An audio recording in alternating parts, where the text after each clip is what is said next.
Beyoncé qui forme un triangle avec ses mains. Rihanna qui évoque la possession dans sa chanson Umbrella. Madonna, Kanye West, Lady Gaga, tous, à un moment ou un autre, ont été accusés d'appartenir à une société secrète. Les Illuminati. Depuis des siècles, ce groupe secret passionne.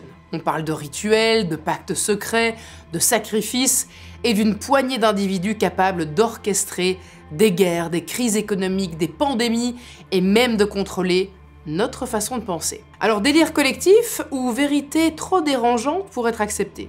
Aujourd'hui, eh bien, je vous emmène au cœur de cette société secrète et vous allez voir que tout ça n'a peut-être rien d'une coïncidence.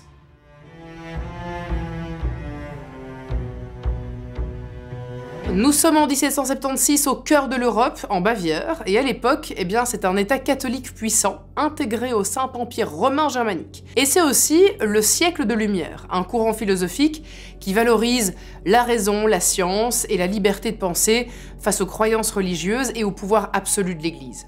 Il faut savoir que c'est un tournant décisif de l'histoire où des penseurs commencent à remettre en question la hiérarchie et avec elle, eh bien, la raison s'impose face à la superstition. Un jeune professeur en droit religieux observe ce monde en mouvement. Il s'appelle Adam Weishaupt. Il a 28 ans, il est né en 1748 à Ingolstadt en Bavière. Et il a grandi dans une famille modeste. Il va perdre ses parents alors qu'il est encore très jeune, et c'est son oncle, un homme ouvert aux idées nouvelles, qui l'accueille et qui l'encourage à étudier. Et très tôt, eh bien, il se fait remarquer pour son intelligence et sa soif de savoir. Il se forme en droit, en philosophie, en théologie et devient en 1772 le plus jeune professeur de droit canonique de l'université d'Ingolstadt, une institution créée sous l'influence des jésuites. Mais Adam, eh bien, il pense pas du tout comme ses collègues. Il supporte plus que l'Église contrôle l'université, il supporte plus les idées et par conséquent les esprits. Influencé par des penseurs de lumière, il rêve d'un monde fondé sur la raison, la liberté de conscience et surtout l'égalité des droits. Mais en Bavière, de telles idées sont dangereuses et les publier ouvertement, eh bien, c'est risquer la censure, voire la disgrâce. Alors Adam choisit de créer un cercle secret. Le 1er mai 1776, eh bien, il fonde les Perfectibilistes. Un groupe secret réservé aux esprits critiques, capables d'étendre les idées des Lumières, lutter contre l'influence de l'Église et remplacer la superstition par la connaissance. Ce n'est que plus tard dans l'année que le nom devient Illuminati Orden, c'est-à-dire l'ordre des Illuminés et qui évoque la quête intellectuelle. Inspirés par les francs-maçons, les Illuminati adoptent une structure hiérarchique très codifiée. À l'époque, les francs-maçons sont déjà bien implantés en Europe. On y débat sur la morale, la science, le progrès, et surtout, on croit à une chose, la liberté de penser. Adam Weishaupt admire leur organisation et leur force d'attraction, mais il leur reproche d'être trop passifs et plus occupés à débattre qu'à agir. Avec son groupe secret, il veut réfléchir, mais aussi impacter. Il veut infiltrer les cercles de pouvoir, donc à l'époque, l'université, l'Église, la magistrature, la monarchie, et y placer peu à peu des hommes convaincus par les idées des Lumières. Chaque membre reçoit donc un pseudonyme, souvent tiré de l'Antiquité. Adam lui-même se fait appeler Spartacus. Son fonctionnement se base sur celle d'une pyramide. On connaît les degrés inférieurs et supérieurs immédiats, mais rien d'autre. Tout est cloisonné de sorte qu'un membre ne sait rien des autres grades. Il ne connaît que la personne qu'il a recrutée et celle qu'il recrute.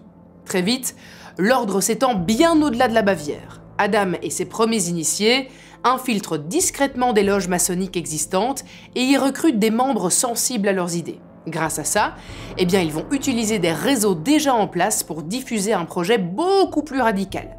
Et en seulement quelques années, les Illuminati sont présents dans plusieurs régions allemandes. Parmi leurs membres, on trouve des juristes, des philosophes, des professeurs, des écrivains et même quelques nobles réformistes. Avec une notoriété grandissante dans un cercle qui se veut secret, forcément, ça fait naître des rumeurs. On parle d'un groupe invisible, influent, infiltré dans les universités, les tribunaux et les loges maçonniques. Pire, ce serait un groupe qui voudrait, dit-on, saper les fondations de l'État et de l'Église. Et dans une monarchie catholique comme la Bavière, eh bien c'est une menace. Alors en 1784, le prince Charles Théodore, poussé par l'influence des autorités ecclésiastiques et de son propre gouvernement, interdit toute société secrète non autorisée en visant évidemment très clairement les Illuminati, au point que ses membres sont traqués puis arrêtés, parfois en pleine rue et même directement chez eux. Les autorités perquisitionnent leur domicile à la recherche de preuves et saisissent des listes de noms, des correspondances codées, des descriptions, des grades et des règles de l'ordre. Tout ce qu'Adam avait tenté de garder secret tombe entre les mains des autorités. C'est la fin officielle du cercle. En 1785, les Illuminés de Bavière sont dissous. Adam, pour sa part, est contraint à l'exil 2 ans plus tard. Il trouve refuge à Gotha, sous la protection du duc Ernest II de Saxe-Gotha-Altenburg, lui-même membre de l'ordre depuis 1783. Il meurt le 18 novembre 1830, à l'âge de 82 ans. Et avec lui disparaît le dernier véritable Illuminati. Mais une pensée comme celle-ci ne s'éteint pas aussi facilement. Celle des Illuminati va survivre au groupe, et ce, grâce à un événement, la Révolution française. Le 5 mai 1789 ouvre une décennie de révolte dans laquelle le roi XVI est renversé et le clergé est chassé. Et face à ce chaos, l'Europe entière cherche des coupables. Certains intellectuels, comme l'abbé Baruel en France ou John Robison en Écosse, prennent la plume pour expliquer que selon eux, les bouleversements de 1789 ne sont pas spontanés. Ils seraient le résultat d'un complot savamment orchestré depuis des années grâce à sa tête, les Illuminés de Bavière. Ils savent que les Illuminati ont bel et bien existé, ils ont lu les documents saisis et diffusés en partie dans toute l'Europe après la dissolution de l'ordre. Ils savent que le groupe voulait infiltrer les élites, diffuser les idées des Lumières et affaiblir l'autorité religieuse. Et surtout, ils remarquent que plusieurs idées révolutionnaires ressemblent à celles que défendaient les Illuminati, à savoir la liberté de penser, l'égalité et le rejet des dogmes religieux. C'est ce qui va permettre aux mythes de survivre bien au-delà de leur dissolution et de se métamorphoser siècle après siècle. À partir de là, les Illuminati deviennent le raccourci pratique pour expliquer le désordre. Et dans un monde de plus en plus complexe, ça rassure presque de penser qu'il y a un plan. Et mon plan à moi, les amis, c'est d'atteindre le 1 million d'abonnés sur cette chaîne. Alors si vous voulez faire partie de mon petit complot, cliquez sur ce bouton en bas de votre écran et actionnez la cloche pour ne rien manquer ces prochaines semaines. Allez, venez, on crée une société secrète entre nous. C'est pas une bonne idée, ça ?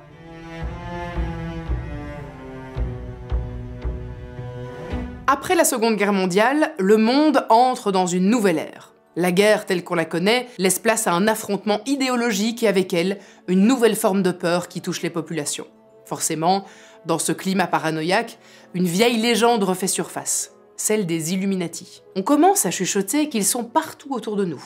Puisqu'ils sont censés être secrets, l'absence de preuves est interprétée comme leur capacité à se cacher. Et certains, à travers leurs idées et leurs influences, laissent planer le doute sur leur appartenance à ce cercle si secret. C'est le cas d'Aleister Crowley. Très tôt, il rejette en bloc l'éducation religieuse et se tourne vers l'ésotérisme, les sciences occultes et les drogues psychédéliques. Il fonde sa propre doctrine, le télémisme, basé sur la maxime « fais ce que tu veux, sera toute la loi ». Autrement dit, vous êtes libre si vous savez qui vous êtes et ce que vous devez accomplir, au-delà des désirs superficiels ou des conditionnements sociaux. Il se considère comme le prophète d'une nouvelle ère spirituelle, l'ère d'Horus, et raconte avoir reçu un livre secret, le livre de la loi, dicté par une entité surnaturelle surnommée Aiwass.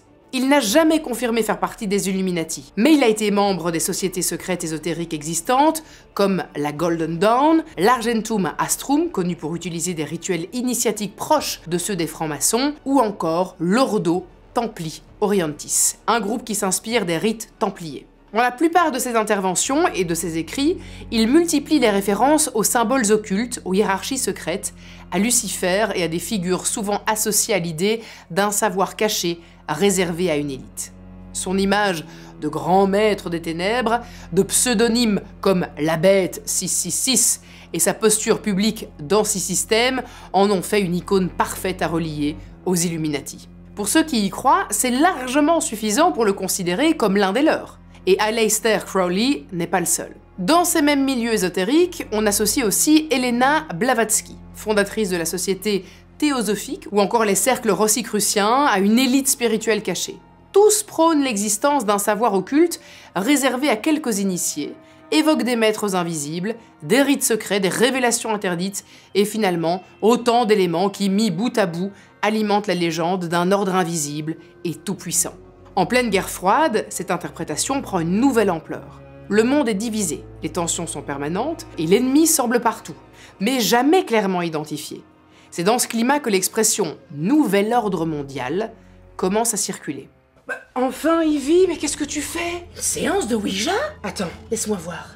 U-P-T Ultra Premium Direct. Vous l'aurez compris, le sponsor de cette vidéo n'est autre que Ultra Premium Direct. Et leur promesse est simple et en même temps assez unique. Des recettes conçues par des ingénieurs en nutrition animale avec un maximum d'ingrédients d'origine naturelle, des croquettes et pâtés premium fabriqués en France depuis plus de 10 ans. Et ce qui m'a frappé, c'est qu'ils font ça sans superflu. Pas de colorant, pas de conservateur artificiel, juste l'essentiel. Ces recettes sont surtout riches en protéines d'origine animale de qualité, ce qui fait absolument toute la différence. Et au passage, ils proposent des prix justes grâce aux direct usines, sans intermédiaire. Résultat, la qualité reste au rendez-vous, mais sans faire exploser le budget. Et croyez-moi, ils ne se contentent pas de remplir des gamelles. Avec leur fondation, ils ont déjà offert plus de 3,5 millions de repas à des refuges. Ça, c'est un vrai engagement. Et pour accompagner tout ça, un service client avec plus de 40 experts en nutrition animale, toujours disponible. Sans oublier la livraison express chez vous ou en point relais. Alors, si vous voulez tester par vous-même, j'ai une surprise. Avec mon code GIL20, vous bénéficiez de moins 20% sur tout le site ultrapremiumdirect.com. Et une huile de saumon offerte pour tous les nouveaux clients jusqu'au 26 octobre. Vous retrouverez toutes les infos et le lien en description de la vidéo. Mais est-ce qu'ils font aussi les croquettes pour chat? La peur d'un contrôle total ne se projette plus seulement sur l'Église ou les rois, mais sur les banques internationales, les grandes fondations et les alliances politiques ou économiques. Les Illuminati deviennent alors le symbole d'une entité secrète à laquelle on peut attribuer l'origine de chaque crise, de chaque guerre et de chaque décision incomprise par le peuple. Et dans certains cercles conservateurs, notamment aux États-Unis, cette idée prend une tournure politique. Un ancien officier de marine, William Guy Carr, publie en 1958 « Des pions sur l'échiquier », un livre encore cité aujourd'hui par certains complotistes. Dans ce livre, William prétend révéler les rouages secrets de l'histoire mondiale.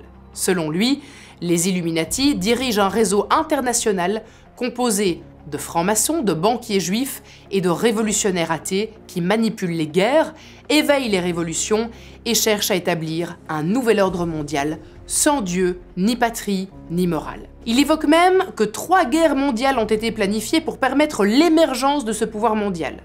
Son livre devient un texte fondateur dans la pensée conspirationniste moderne. Le mot Illuminati redevient le symbole du pouvoir invisible qui aurait toujours existé et qui serait à l'origine de tous les maux modernes. Et ça tombe bien.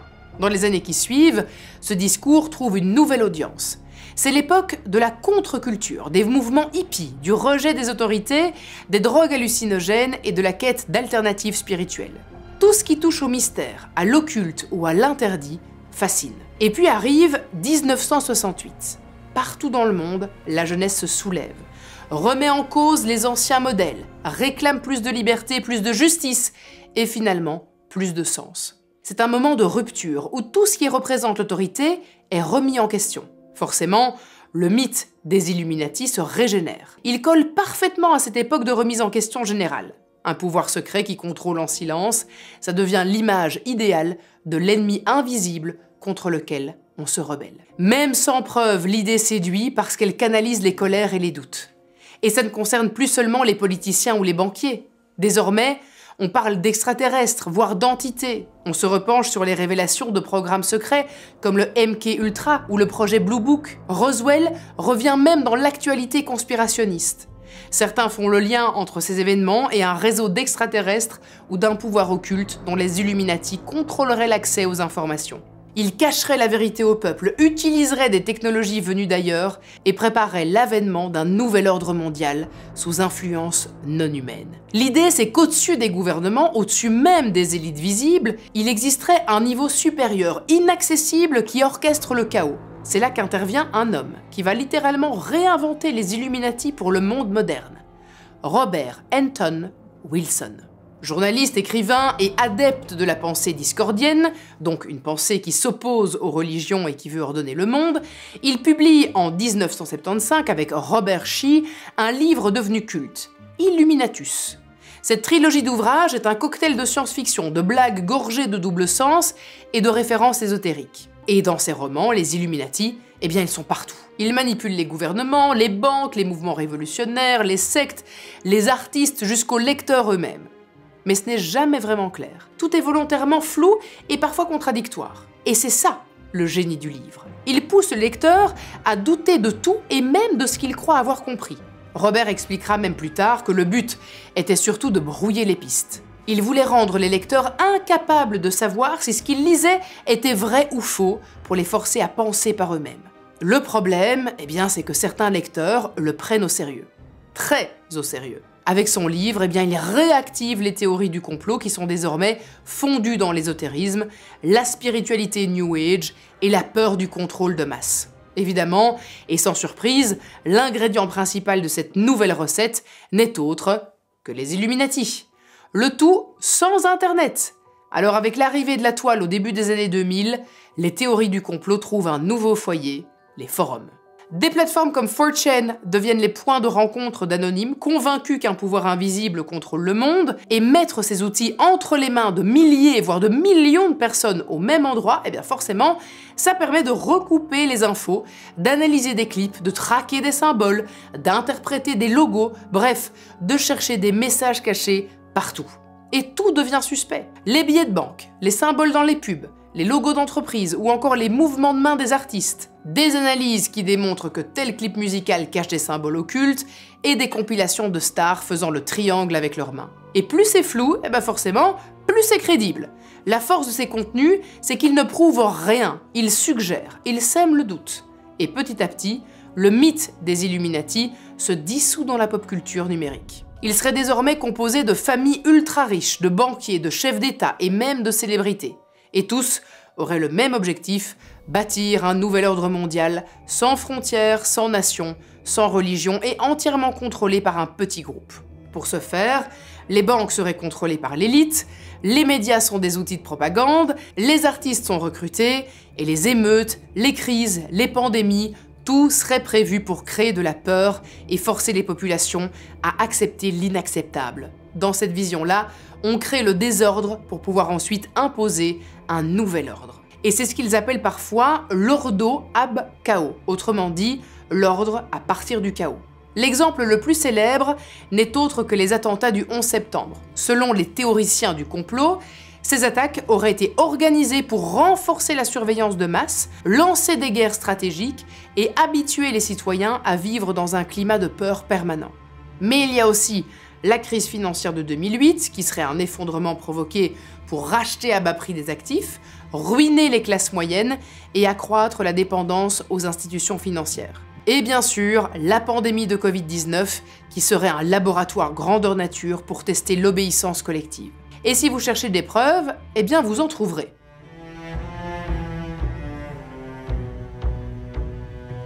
À la tête des Illuminati, il y aurait des familles puissantes, des lignées anciennes qui se transmettraient le contrôle du monde de génération en génération. Parmi elles, les Rothschild. L'ascension de cette famille juive allemande commence à la fin du XVIIIe siècle avec Mayer Amschel Rothschild, banquier à Francfort. Il envoie ses 5 fils s'implanter dans les grandes capitales européennes, à Londres, à Paris, à Vienne et à Naples. Leur richesse, leur influence dans le monde bancaire et leur discrétion alimentent les soupçons. Au XIXe siècle, eh bien on disait déjà qu'aucune guerre ne pouvait être menée sans leur accord. L'autre famille très citée, ce sont les Rockefeller, qui incarnent le capitalisme américain. Leur histoire débute avec John Davison Rockefeller, fondateur de la Standard Oil, qui devient l'un des premiers milliardaires des temps modernes. La famille développe ensuite des fondations influentes dans la santé, l'éducation et l'urbanisme. On leur confère un rôle prédominant dans la création de l'ONU, puisque le siège est construit sur un terrain qu'ils ont offert. Ils financeraient des projets liés à la surveillance numérique, aux politiques sanitaires mondiales, à des programmes de contrôle de naissance.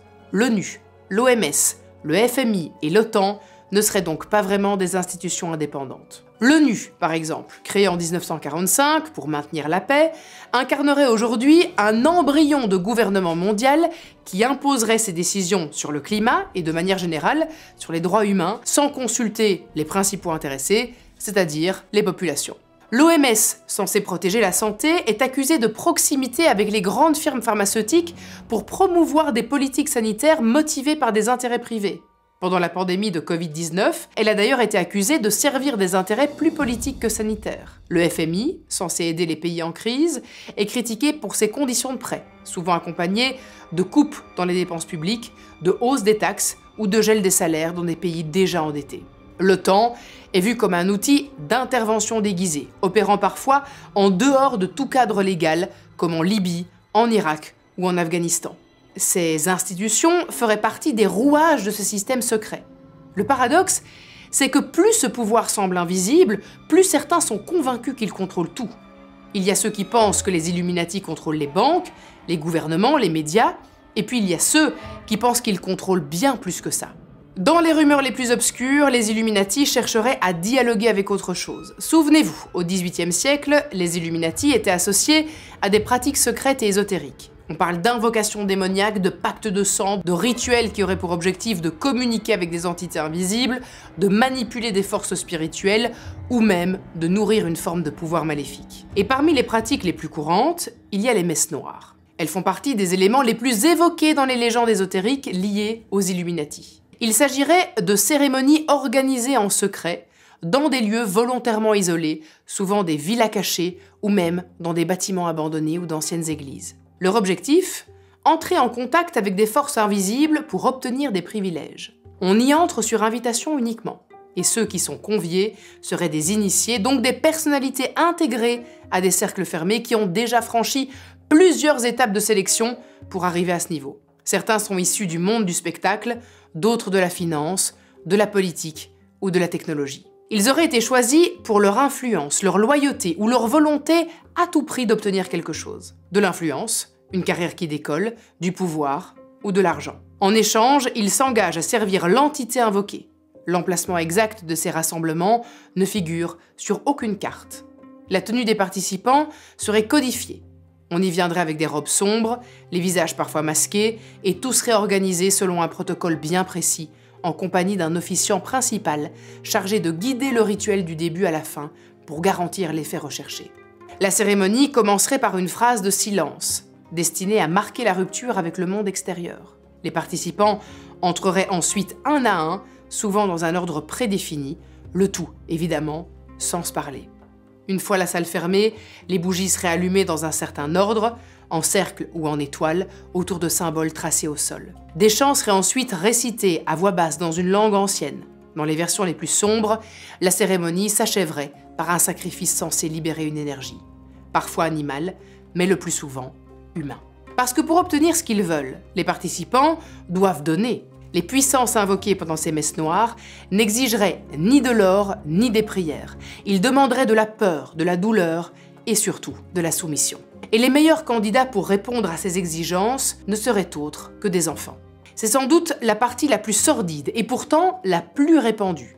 Les Illuminati organiseraient des cérémonies de sacrifice, mais aussi d'abus collectifs et même de pratiques visant à extraire une substance appelée l'adénochrome. Ce serait une sorte de molécule produite par le corps humain dans des conditions extrêmes, notamment en cas de peur très intense. Elle serait extraite du sang de victimes encore vivantes, le plus souvent des enfants, car leur organisme serait, dit-on, plus pur. On lui prête des vertus exceptionnelles, puisqu'elle prolongerait la vie, stimulerait les capacités cognitives, renforcerait la vitalité et ouvrirait même un accès à des dimensions supérieures. Cette pratique existerait depuis des siècles. Mais en 2017, elle refait surface portée par un mouvement né sur Internet, QAnon.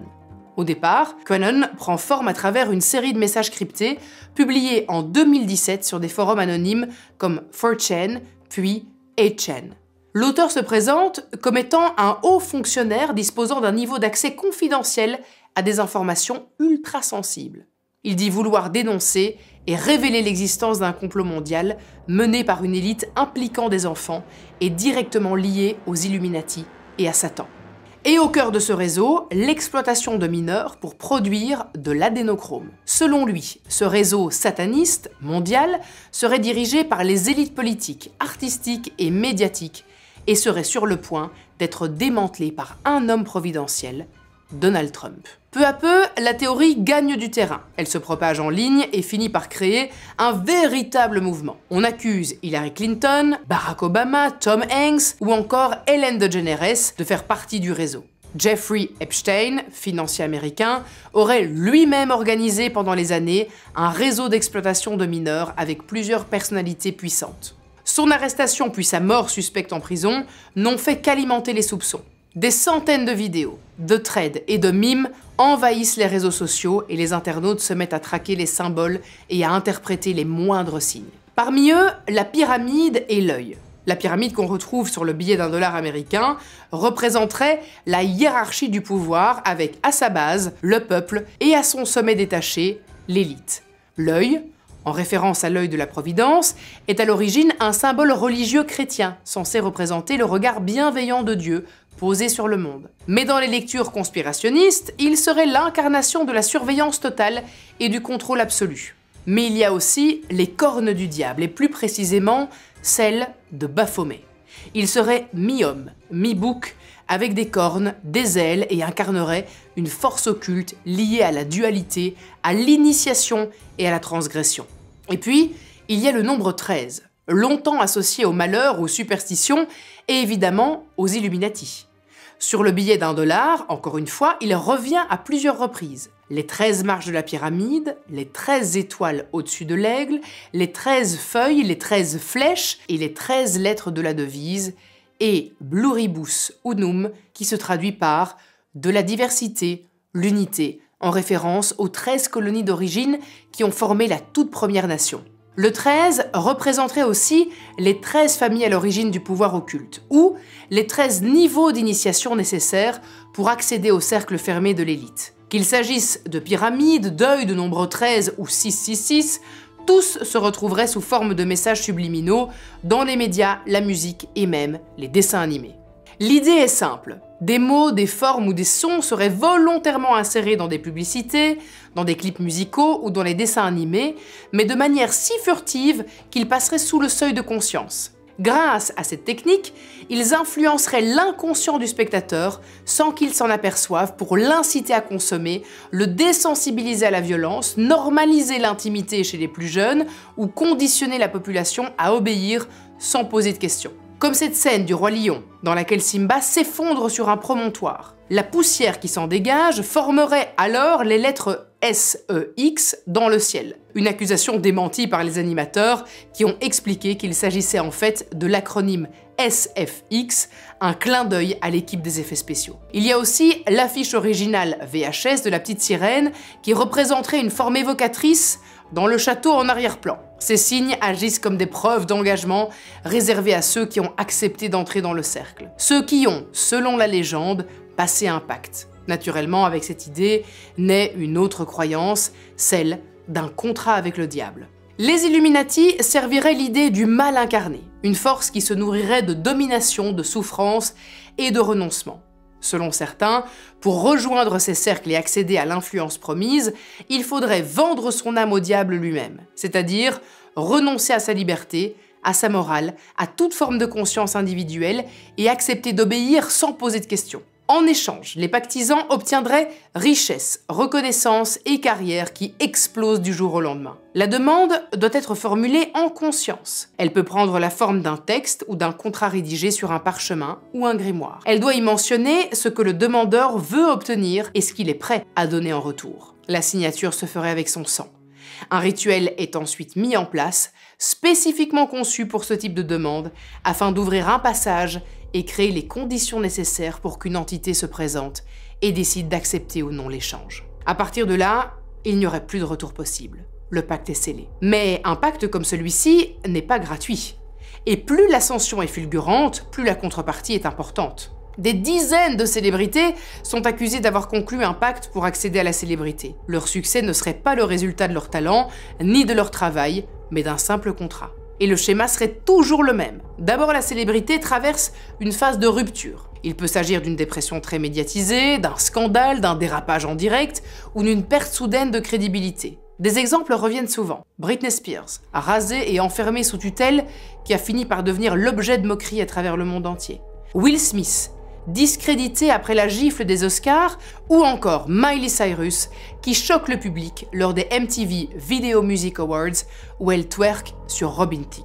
Pour les conspirationnistes, ces mouvements sont des étapes qui serviraient à briser la personne avant de la reconstruire ou de tester sa soumission avant de lui donner accès au pouvoir. L'autre élément qui revient sans cesse dans cette théorie, c'est la mort d'un proche.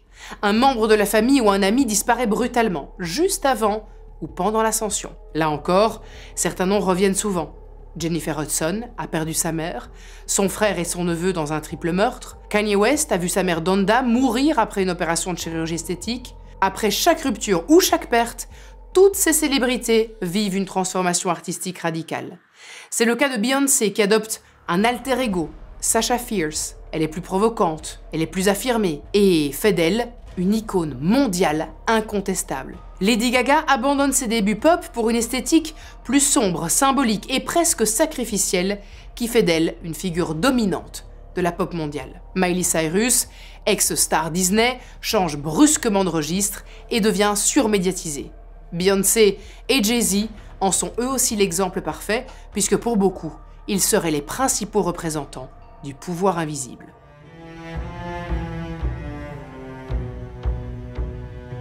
Ensemble, vous le savez, ils forment un couple emblématique à la tête d'un empire et, pour certains, d'une dynastie Illuminati. Depuis plus de 10 ans, Beyoncé et Jay-Z sont au cœur des théories conspirationnistes. Non pas à cause de leur succès en soi, mais à cause des symboles qu'ils afficheraient volontairement.